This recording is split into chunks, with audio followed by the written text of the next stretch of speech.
Hello, everyone. So far in this new series on interpretations of Bible prophecy through the ages, I've done quite a bit of surveying of the book of Daniel. And I think there were 5 different videos where we went through the entire book, particularly the dreams and the visions. And I have continued to maintain, and I'll state again, I think Daniel, on many levels, is the most influential book in the Hebrew Bible if you're studying what we call late Second Temple Judaism. That would be the Dead Sea Scrolls, first century BC, the Jesus movement, John the Baptist, Jesus, and James, the brother of Jesus, all the way up to 70 AD and even beyond.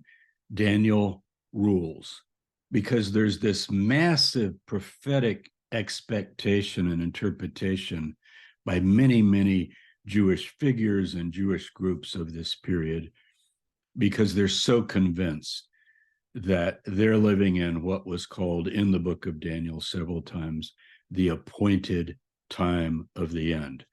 I've mentioned these references from time to time. Our earliest New Testament reference would be the Apostle Paul in 1 Corinthians, his letter, chapter 7, where he talks about the appointed time has grown very short. The form of this world is passing away in view of the present distress. This is language right out of Daniel 11 and 12. If you've followed the series, you've already gone through that. If you haven't, maybe work back and check out those videos on Daniel. So then we've looked at some of the messianic prophecies, particularly Isaiah 11 is the big one, and a few of the passages that are in the Torah. And we'll continue with that. But because I've come to this juncture, before I just cover more and more texts, I want to jump in to something about Jesus of Nazareth in the Gospels, where we have what is called in 3 chapters, Mark, and then followed by Matthew and Luke. Mark, we think, is the source, the Jesus apocalypse. Now, I know the apocalypse of the book of Revelation at the end of the New Testament could well be called the Jesus apocalypse, but I'm not talking about that. I'm talking about a single chapter, Mark 13, Matthew 24, and Luke 21 in context. So what I want to do today is take a look at the Jesus apocalypse and see how it's applying some of the texts that we've surveyed so far. In other words, we'll jump into time, and I've already done something on the Dead Sea Scroll group, so they certainly are into these prophecies, as we've seen. And in my course on the Dead Sea Scrolls, I have a whole section on the way they interpreted when it was going to come and what their place was in it and so forth. So now I want to go to Jesus about 150 years later and take a look at what the followers of Jesus are writing and even what he himself said according to the Gospel of Mark. So that's one thing I want to do. But in doing that, I want to also show you the way I'm convinced, at least from years of study and teaching, that Mark is in the center as a kind of a source and flows out to Matthew and Luke. So I prepared some slides that will help us follow that trajectory. So let's start with just orienting you to the screen here. Mark 13 is in the middle. So I'm going to consider this the control column. Now this is the original, and then it branches out both ways. First Matthew and then Luke. We're going to compare them side by side. Now, there are a lot of differences, and I can't possibly point them all out. Some are major, some are minor, but just opening it up here with Mark. In Mark, when it says, and as he came out of the temple, one of his disciples said, "Look, teacher, what wonderful stones and what wonderful buildings." Now, in Mark, the context of that is they just come out of the temple, as you see. They're going up the Mount of Olives, which is east of the old city. And Jesus had just told them about true religion, that it's not the temple, it's not the buildings, It's the poor widow who gave all she had, the two widows' mites, as we call them, and the young scribe who figures out what is the great commandment of the Torah. And Jesus gives two great commandments. And then it's like a light goes on in the guy's head. And he goes, oh, yeah, teacher, rabbi, that's right. If somebody followed those two commandments, this would be more than all the burnt offerings and sacrifices, and they're in the temple. So what Mark likes to do is juxtapose a deep teaching of Jesus, a kind of spiritual insight as he sees it, and then the complete blindness and deafness spiritually of the disciples. So he's talking about the true temple and the kingdom of God being near by understanding the meaning of God's rule. And then what do they say? Look at these buildings, how great. And on that occasion, Jesus says, there will not be left one stone upon another. So the temple, the buildings, everything that makes up what we call the Herodian temple complex. Now, just notice in Luke, though, as some spoke of the temple, Luke 21, verse 5, it doesn't say the disciples. It could have just been anybody. So you see the way this is differing. But we also know that this is reflecting a failure of the disciples in Mark to perceive. I mean, it's just an exact slap in the face of what they've just heard. But, and Luke has Mark. Mark is his source, as you can tell, but he doesn't let you know that it's the disciples. So whenever you read these, you've got to kind of think, you can do two things. You can compare them like we're going to do, or you can read them as they are. But as you read them, you have to think, well, I'm going to listen to this story here. In Luke, he does have the widow's mite story, but it's set still in the temple. And that's where some speak about the temple. They're actually in the temple, it sounds like, and nothing about coming out and sitting on the Mount of Olives. So he's changing the scene and so forth, assuming Mark is the source, which I think you'll see is pretty evident as we go along. So here he's sitting on the Mount of Olives. Notice how Matthew kind of follows Mark real carefully. But notice when he doesn't follow him, we're going to really note it, because his tendency is to follow Mark in this chapter, not in other chapters where he rewrites Mark. And I've talked a lot about that in my Mark course. I'll put the links to both of these courses, Dead Sea Scrolls and Mark, in the description in case you haven't heard of them. Anyway, so he's sitting on the Mount of Olives opposite the temple. So they're looking at the temple. It's this view from the Mount of Olives. So notice Peter, James, John, and Andrew ask him privately. That's another motif of Mark, where either the three or the four are given this private instruction. So in Mark, this is not a discourse on the mountain, blasting it out to the public. This is secret teaching shared particularly with the inner group of the 12, okay? But notice this. In Luke, some spoke of the temple, nothing about the disciples, and they asked him, teacher, when will this be? Okay? So you see the similarities, you see the differences. Now, some people are just into like Bible contradictions. That's not the point here. The point is to have a core story and then one retelling of the story or the passage and another.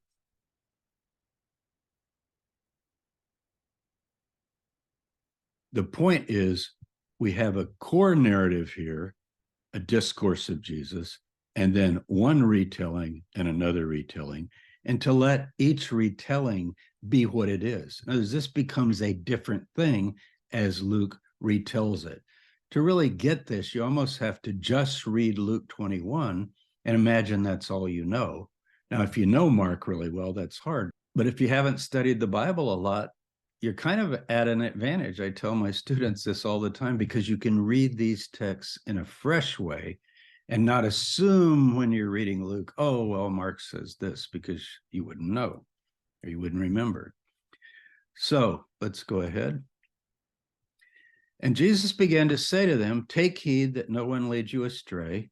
Many are going to come in my name. The first century CE or AD Jewish historian Josephus tells us that in the period from about 4 BCE, might be when Jesus was born, all the way up through 70 CE when the Romans destroyed the city, as predicted here, there's all these Messiah type figures. I think he has 12 or 13 of them. And the same thing happens to them that happens to Jesus. They get crucified or beheaded, and often some of the followers also included. So what do we have? False Christs, wars and rumors of wars, but that's not the end. Remember, they had asked, if we just go back here, just to remind you, when will this be and what will be the sign? Okay, the sign, remember that. So we want a when and a what as we go on, okay? Nation against nation, kingdom against kingdom, earthquakes, famines. So all kinds of troubles that are called the beginning of suffering. And if you look at Luke, he even expands that a little bit and says there will be terrors and great signs from heaven. Now, maybe again, we go to Josephus, because Josephus tells about a number of signs and wonders in the heavens that appeared prior to the destruction of Jerusalem. So possibly, but Mark doesn't have that. Then you get a warning to the followers, take heed to yourself. So while all of this is going on in the world, you might say, you're going to be arrested, beaten. You'll stand before governors and kings to bear testimony.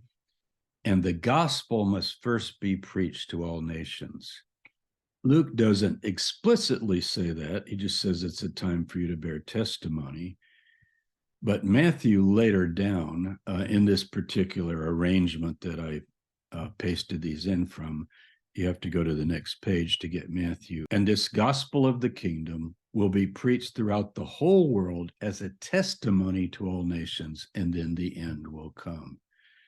So this idea, and then the end will come, is a little bit of an expansion of actually what Mark says. So let's stay with Mark for now. The message is going to go to all nations.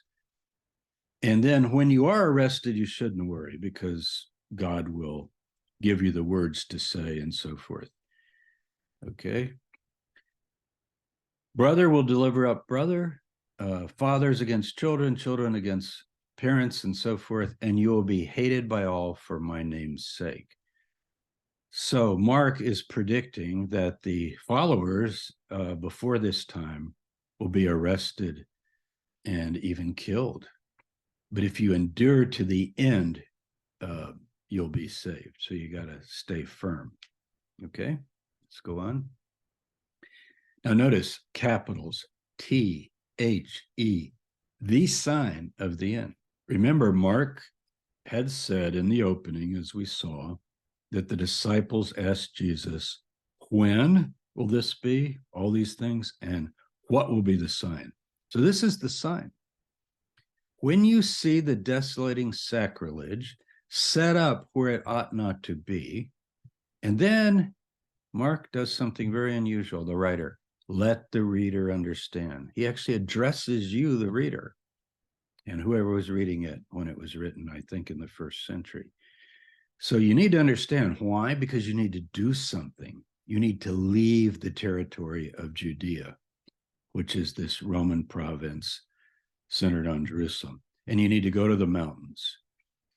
And don't even go back into your house. This is an emergency. You know, when that siege of Jerusalem came, they put a perimeter around the city. So you've got to be ready to go as soon as you see this one thing here. Now, this is based entirely on Daniel 11. It's just uncanny. If you look it up and go back and listen to the couple of episodes I did previously on Daniel, particularly Daniel 11 and 12, you'll see that Mark 13 is simply going through Daniel 11 and 12 and interpreting it. Desolating sacrilege, that's a final evil ruler that's going to come. He's modeled after Antiochus Epiphanes, Antiochus IV, the Maccabean oppressor, 165 to 163 BCE, and then 100 years of Jewish independence. because the Maccabees were able to keep out the Syrians and pay off the Romans at bay, whom they called the Kittim. This also comes up in the Dead Sea Scrolls. But since the end didn't come in the Maccabean period, and then the Romans came in, now the Romans become the latest Antiochus Epiphanes type figure, you see. So whether it's Pompey in 63, or you're going to stretch it all the way to Vespasian in 69, 70, and so forth, when Jerusalem is actually conquered and destroyed, these things can be flexible.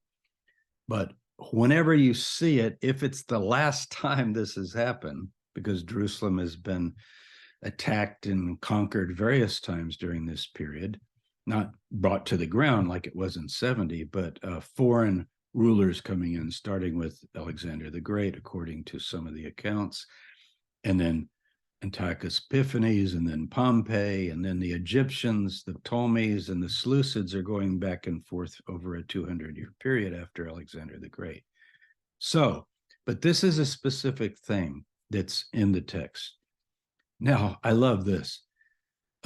If you just read Mark, look at this space. What is this space? Spoken of by the prophet Daniel. He helps you out. He tells you, and that it's standing in the holy place, meaning the temple. But in Mark, it's more cryptic. It's like he's whispering, you know, the desolating sacrilege, set up where it shouldn't be. You know, you get it. You understand, right? So this is kind of secret apocalyptic teaching, I think. And then you run, you leave, you don't even wait. You just get out of the city. And we have pretty good sources that the followers of James was killed in 63, so he wasn't there. But the followers of James, the brother of Jesus, appointed Simon, either a cousin or a brother of Jesus, second in line. And they left the country in the year 66, 3 years before the destruction, and went to the Decapolis area across the Jordan. And that also connects to some other things I've done about the Jesus hideout across the Jordan, one of which I'm going to put up in just a few days with more details. Anyway, so at that time, if you're nursing, if you're pregnant, it's going to be rough. And you don't want it to be winter. Matthew even adds, or a Sabbath. But I want you to, let's go back here before we go on. Luke just says, yes, when you see Jerusalem surrounded by armies, know that its desolation has come near. Now, this is completely different than this, because this is now being read as if it's what happened in 70 with the Roman destruction of Jerusalem looking back. You see that? So the desolating sacrilege is the destruction of the city itself.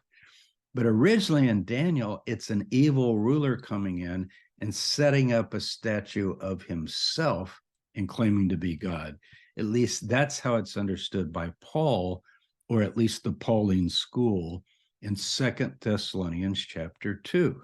Okay, so you get these interpretations of Daniel. Look at 2 Thessalonians 2, where Paul interprets this very material. And then Luke goes on to say, for these are days of vengeance to fulfill all that is written. Well, vengeance, there's nothing here about vengeance. This is the holy temple of God, and it's being defiled according to Daniel 11. Luke is rewriting this, and he's basically saying the Jewish people really got punished. This is the vengeance of God. Maybe he's even thinking for killing Christ. And when you go into the book of Acts, you see that that's the case. And also some of the things that Jesus says in Luke that are only in Luke. So that's how it's being interpreted. Mark doesn't have any of that. Okay. Now notice this. For in those days, there will be such tribulation as has not been from the beginning of the creation, which God created until now and never will be. And if the Lord had not shortened the days, no human being would be saved. But for the sake of the elect whom he chose, he shortened the days. So this little group that is reading Mark, they think they're the elect. They're the chosen ones. And when they see these things come about, they believe their redemption is near. But notice this, the worst tribulation in all of human history. And Matthew pretty well has the same thing. But notice this, Luke, again, collapses it in and interprets it. This is like what in the Dead Sea Scrolls you call a pesher. It's like saying, here's what the prophecy says, here's the interpretation. For great distress shall be upon the earth, and wrath upon this people. So now Jesus is saying, you Jews, this people, they will fall by the edge of the sword and be led captive among all nations, and Jerusalem will be trodden down by the Gentiles until the times of the Gentiles are fulfilled. That's like reading Josephus, book 6 of the Jewish war, right? Terrible distress and war, wrath upon this people, thousands and thousands of Jews killed and other thousands led captive. You go to Rome, you see the Ark of Titus and the triumphal procession and the rejoicing over the conquering of Jerusalem and the minting of the coin, Judea Capta, which was the most minted denomination in all of Roman history, as far as I know. The Romans were really celebrating this. So you see what Luke is doing. But here, notice this.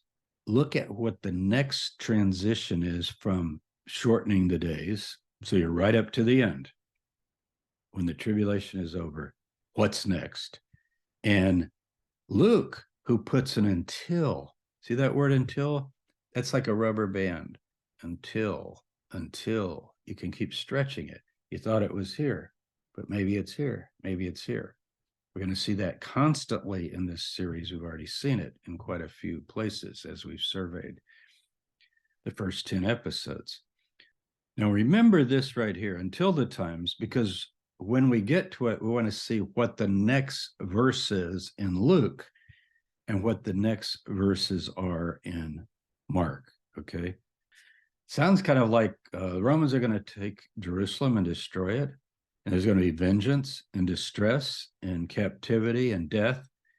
And that's going to last as long as it lasts, as long as the Gentiles hold Jerusalem. And then maybe something else will happen. Okay? Now, in case you haven't watched the Daniel 11 and 12 lectures, this is about Antiochus Epiphanes, 165 BC, what we call the Maccabean revolt, because a family called Maccabee means hammer in Hebrew. The Hammer family resisted these things that Antiochus began to implement. So here we have verse 31. Forces from him shall appear and profane the temple and the fortress. So that's the pattern. Forces from outside come into the Jerusalem temple and profane it and take the fortress. And they'll stop sacrifice. They'll take away the continual burnt offering twice a day. Remember, we talked about the 1150 days, which is 2300 days in terms of 2 offerings a day. And they will set up the abomination that makes desolate. But this is talking about Antiochus Epiphanes. So when Jesus is predicting the future, he's well aware of this figure doing these things. So what he's basically saying is it's going to happen again. That's what Mark 13 is saying.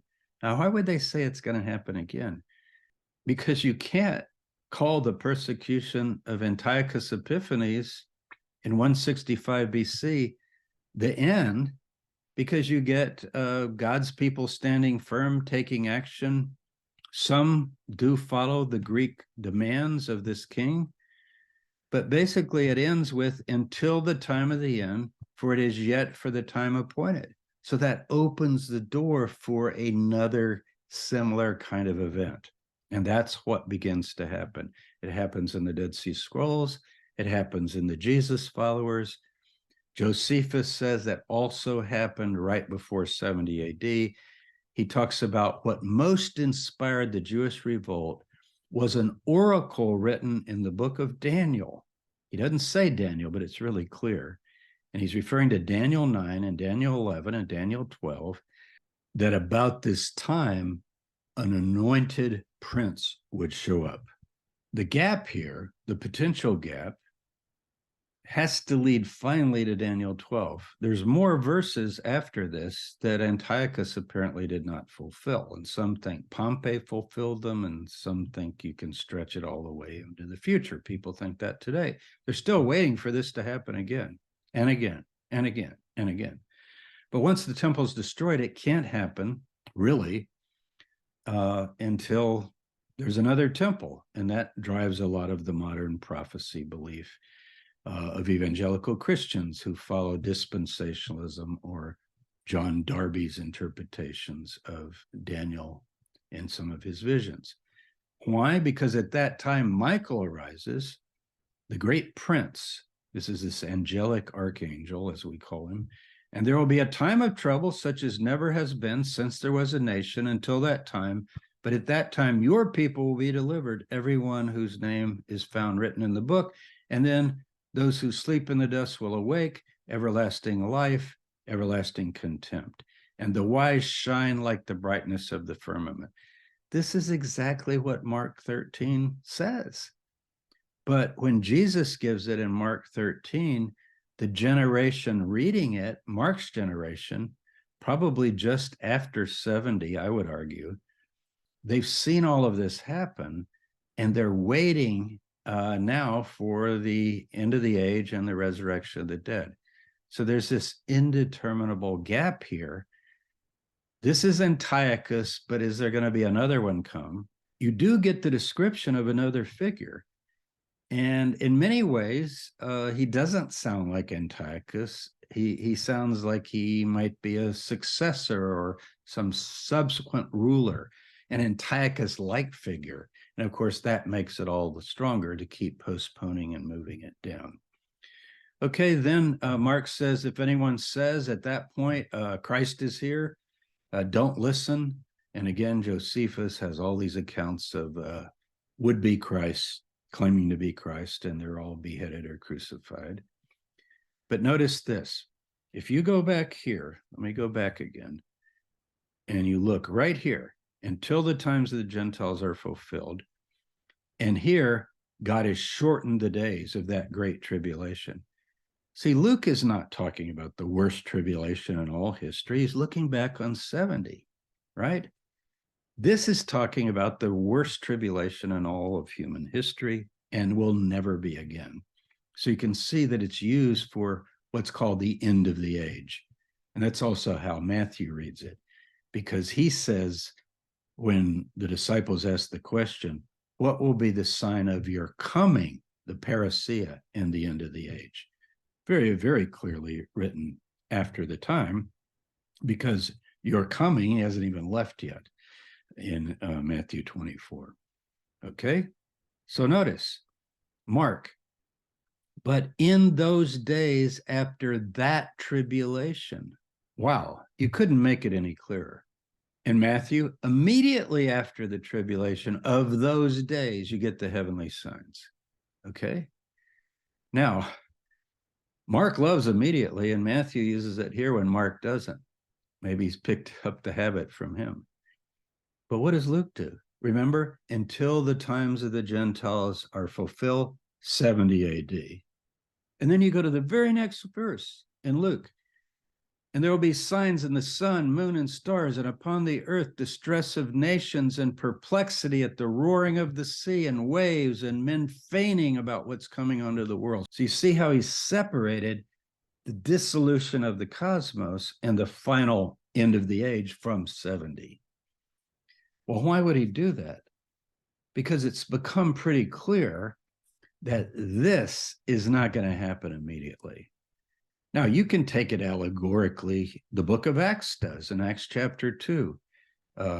Peter, in his speech, quotes Joel 2 and says, it's all been fulfilled just right now during our time. And if you read Joel 2, it obviously has not been fulfilled in any kind of real way in the real world. Now, I agree that the Son of Man coming in the clouds of heaven is a symbolic idea, but it's from a passage in Daniel 7. And in Daniel 7, You know what that's interpreted as? Everybody goes, that's Jesus, the Son of Man. Well, read it. Read it in Daniel 7. He has the Son of Man, but the Son of Man represents the people of God.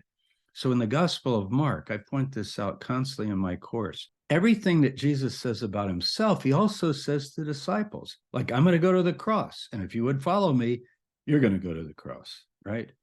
And I'm going to suffer. And if you follow me, you will also suffer, and you'll become the least, and you'll be rejected, and so forth. That's a theme of Mark, the suffering servant idea, but applied to the whole group, not just Jesus. So Mark has that idea, and he knows what this Son of Man coming in the clouds is. It's the overthrow of the world's powers, but he's connected it to Daniel 12 and the end of Daniel 11. Now, then the angels come and they gather the elect from the four corners of the wind, from the ends of the earth to the ends of heaven. And then you know it's near. It's like a fig tree putting out its leaves, and then you know the fruit is near. I remember having a fig tree once when I lived in Texas, and you know the leaves would come in the spring. And as I recall, in the northern hemisphere, you get the figs budding out and ripening in August, because I remember it was very hot. So that would be the sign. So it sounds like the end's coming really soon. It's just like a tree blooming. Doesn't mean it would be in 3 months, but you get the idea. How do you know summer's coming? Because you get a sign shortly before. So also when you see these things taking place, you know that he is near at the very gates. Okay. Well, Luke can say the same thing. Exactly. And also Matthew. Why? Because Luke has already moved it to an indeterminate time in the future, when suddenly, no more signs, the heavens began to come apart, and distress of nations and all kinds of weather events and so forth. So this is very different. All of them have, truly I say, this generation will not pass before all these things take place. Heaven and earth will pass, but not my words. So Mark is putting the seal of infallibility on these predictions. So once you do that and you seal it up and say, heaven and earth can pass, but this has to happen. If it doesn't happen in a given period, going back to Antiochus Epiphanes, you got to wait for another round, another rerun of the scenario. And then if it didn't happen, then you got to do another and another and another. And that's what people are doing down to our own time. You see what's happening? I think it's a really dangerous way to read scripture. You should read it more historically. And, you know, I am what's called by Albert Schweitzer a thoroughgoing eschatologist. This book, I know my little thumbnail screen is small, but you can see it. It's called The Quest of the Historical Jesus, Albert Schweitzer, 1906. And 100 years after that, in 2006, I published my magnum opus about an apocalyptic Jesus, and it's called the Jesus Dynasty. And it goes all the way through James and so forth. So the term thoroughgoing eschatology comes into vogue with Albert Schweitzer, and it just means you totally interpret the New Testament in its apocalyptic late Second Temple context. Doesn't mean nothing was written after 70. I think all three of these gospels are written after 70, but they're still holding on to the hope, at least Mark and Matthew, that the end will be near. Luke is further removed, and even when he says this generation, it could even mean to him the generation that sees this last part happen. You follow? Because if you go back in Luke and read it in context, right here, this generation passes. That's 70. Okay. So when he says this generation in Luke, you follow? It's not this one. So you can have a gap. And then when you put your gap in, and there will be signs in the heavens, once this happens, that's this generation, meaning the generation of the end. So see what's happening here? You're saving the day for the text. So this is the fundamental core text. Here's one interpretation, and here's the other. But Matthew makes it really clear that we're talking about the last trumpet, the coming of the Son of Man in the clouds, gathering the elect from one end of heaven to the other, which is a very cosmic kind of thing. When Luke ends the discourse, because he has Jesus talking to the people at that time, but his readers are now in what's called the interim period, okay, what Schweitzer called interim ethics, because Luke's readers are looking back on the time of 70 AD, and some more time has passed, maybe a couple decades, we're not sure. If I just had to take a wild guess, I would put Luke in the 90s or maybe even at the turn of the century. Some people put it in the 2nd century, and there's all kinds of things we could talk about on that. And there are things on YouTube you can listen to. But the point is, Luke's addressing his generation now. But take heed to yourselves, lest your hearts be weighed down with dissipation and drunkenness in the cares of this life, and that day come upon you suddenly like a snare. For it will come upon all who dwell upon the face of the earth. Suddenly it's the universal judgment at the end of the age, and you're going to stand before the Son of Man. And so you want to be sober and righteous and not be dissipated and fall away. So Luke's community is being told, hold on. Yes, Jerusalem was destroyed, but that was not the end. The end is not yet. So Luke's not looking for another final evil ruler. The readers of Luke think that they could well be in the time, but it's not immediately the way Matthew and Luke have it. Matthew appends 4 endings. 24 has some of it, and then going into 25, the whole chapter 25. So what does he do? One story is 4 stories. Watch, the Son of Man is coming unexpected, like a thief breaking into a household. So he's trying to get his people ready for a big surprise. A master who comes unexpectedly, and a wicked servant says, my master is delayed. Notice the word delay. So for Matthew's community, it's taking longer. You know, I don't know exactly how to date Matthew, but because of the anti-Pharisaic theme, many would date it maybe into the 80s and 90s as well, and maybe Luke then a little later. We can't be sure how to date these. I mean, I would just probably take a wild guess and say Mark is in the 70s, say 75, it's a good number, about the time Josephus writes, and that Matthew is maybe in the late 80s and Luke the late 90s into the 2nd century. So, delay. And then look at this, the story of the 10 bridesmaids. If you know it, look it up, Matthew 25. 5 are wise, 5 are foolish. And the 5 that are foolish fall asleep and don't prepare because the groom is delayed and is late for the wedding. And so what we get is, as the bridegroom is not showing up, the foolish people, 5 of them, all fall asleep, these bridesmaids. And the wise ones have extra oil and they stay awake because they think he's going to come, he's going to come. So what is he saying? The master's going to be delayed. Matthew's community is being told, yes, it's 70 AD, but it's going to be longer than we thought. And then a 4th story, master's going on a journey. Notice, after a long time, the master returned. Well, what's a long time? Maybe the writer lived through it or knows people that lived through it, but the Son of Man did not appear in the clouds of heaven. The kingdoms of the world were not overthrown, Daniel 2. The 4th beast was not destroyed, Daniel 7. The little horn was not defeated, Daniel 8. And Daniel 11 and 12, the resurrection of the dead didn't come following that terrible time of trouble. So what are the common strategies of dealing with failed or delayed expectations? I think there are 3 main ones, and then I'm going to talk about this 4th. The 3 main ones would be just reset your dates.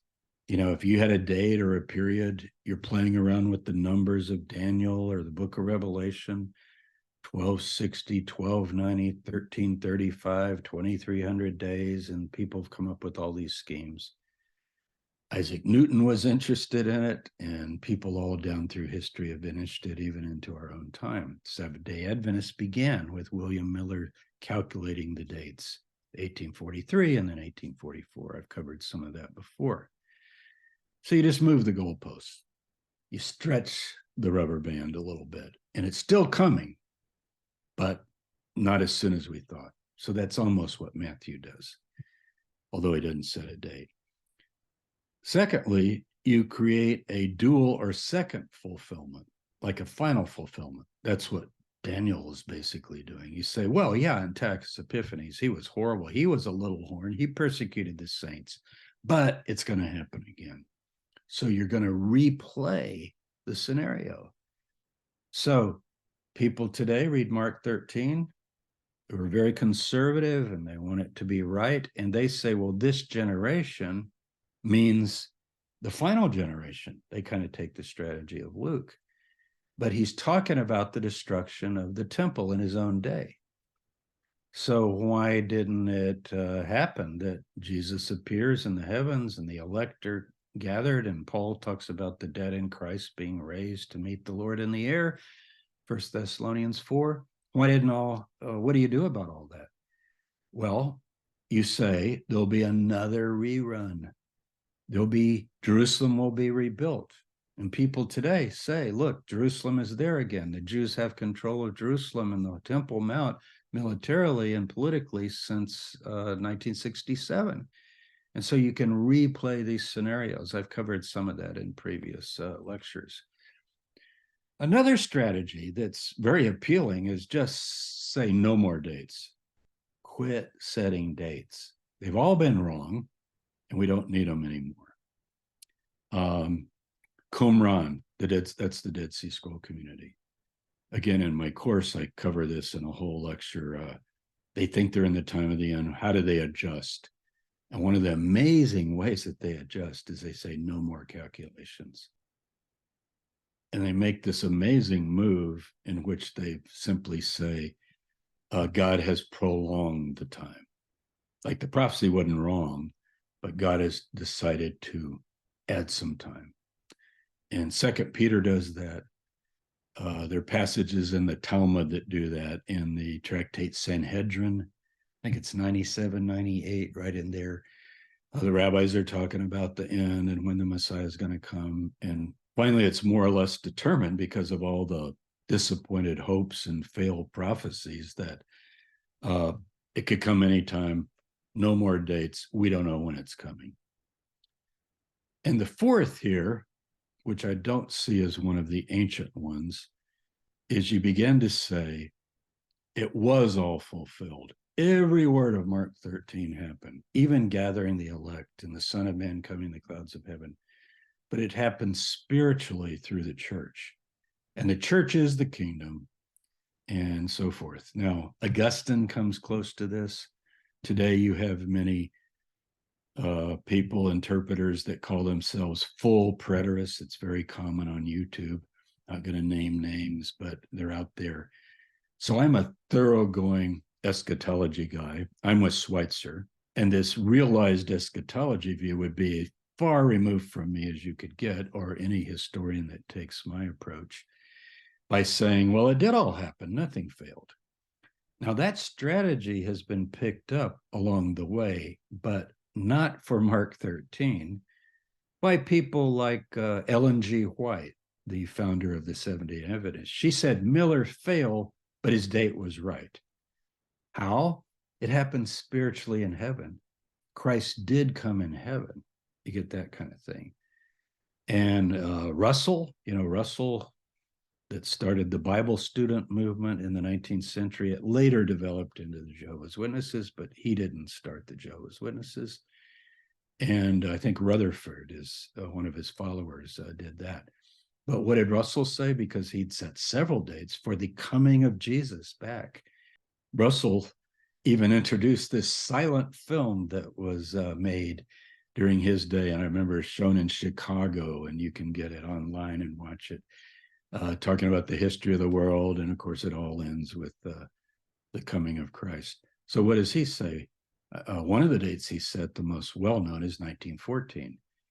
And his followers today would say that did not fail. That was fulfilled. But Christ came invisibly, and his visible coming will be anytime now. And there was a tract once circulated by the Jehovah's Witnesses, millions now living will never die. And what did they mean? People living in 1914, they're not all going to die. Why? Because the end of the age will come. So I think that's it for the slides. Let me stop the share and finish this up. I've got an article I want to give you, and I'll give you the link to the PDF.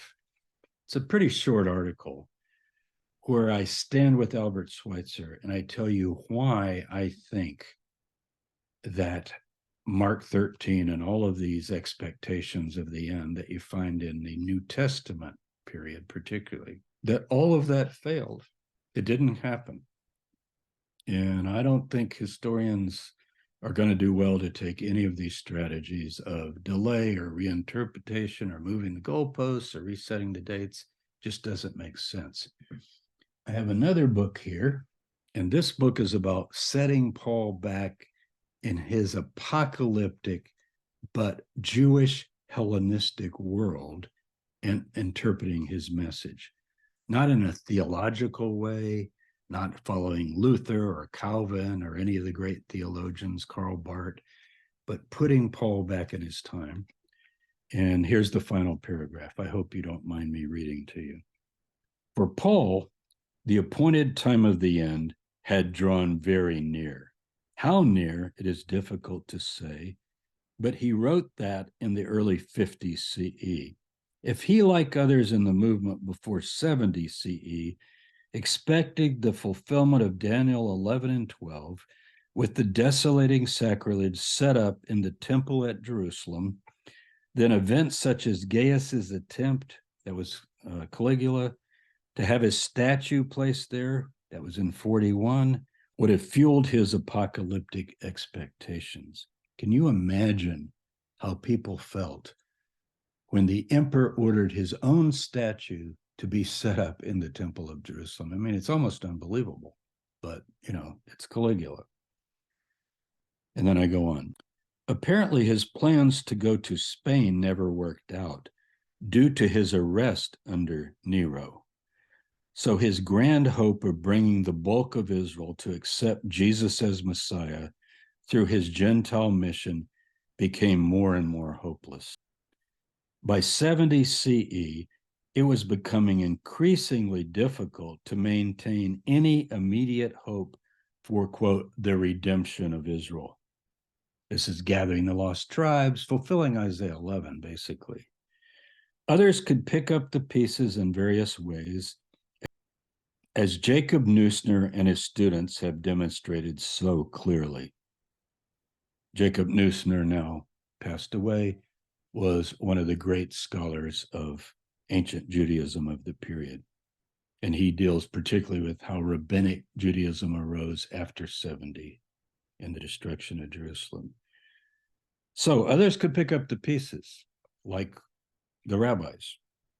But clearly, Paul was gone, and what emerged in his name, even in the short decades after 70 CE, was the beginning of a new and very different story.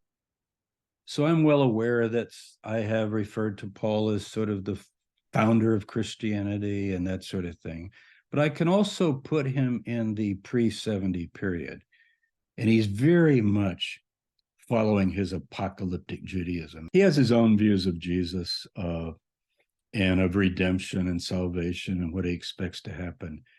And there you really need to read Romans 9, 10, and 11. And I highly recommend in that regard that you read Jason Staples' books, and particularly his book on interpreting Romans 11, where Paul gives his view of what's going to happen in the future, and it never happens. Jason was Bart Ehrman's student at Chapel Hill, and he's a marvelous New Testament scholar. And I'll put a link to his book in the description. So take care, everybody. And we're going to move along through some of those texts next time. But I wanted to take this little pause after covering Daniel and some of the Messianic materials and look back at what happened as we say goodbye to late Second Temple Judaism. Now, we're going to do more New Testament. I still got the book of Revelation to look at and some of Paul's letters, but this will give you a kind of overview of what I think was going on in the late first century CE into the beginning decades of the second century, when I think everything begins to change. And we're going to cover that as well. So, see you later.